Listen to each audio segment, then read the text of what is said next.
on a, je dirais, une forme de redondance derrière cet accord de 68 qui bénéficierait aux Algériens, qui les avantagerait en matière d'immigration. Donc, ces accords ont été révisés 3 fois. On n'entend jamais ces gens-là le dire. Ils ont été révisés dans les années 80, dans les années 90 et dans les années 2000. C'est en 2001, le 11 juillet 2001, que le dernier accord de 68 a été révisé. Donc c'est plus les accords de 68, ça devient les accords du 11 juillet 2001. Donc ça veut dire que les choses ont évolué. Ensuite, est-ce que c'est si avantageux que ça par rapport à ce qu'on appelle la politique de droit commun, ce dont ont droit tous les étrangers en matière de droit des étrangers? La réponse est non.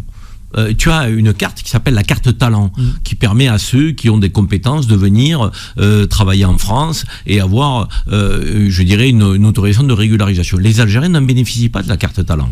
Tu as la possibilité pour les étudiants qui sont étrangers en situation régulière de travailler dans le droit commun. Pour les Algériens, ils n'ont pas le droit de travailler. Les étudiants algériens n'ont pas le droit de travailler lorsqu'ils viennent faire des études en France. Donc tu as les métiers en tension.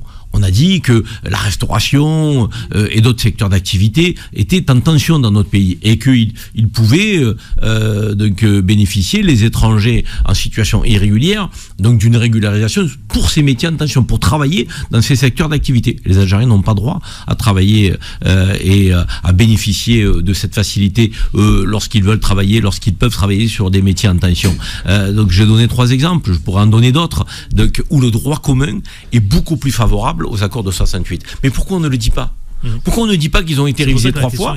Et s'ils ont été révisés 3 fois, ça veut dire qu'en face, nous, la France, nous avions un interlocuteur algérien qui a été d'accord pour le réviser 3 fois. Mais parce que peut-être que lorsqu'on s'est adressé à l'Algérie, lors de ces 3 reprises, on l'a fait avec respect.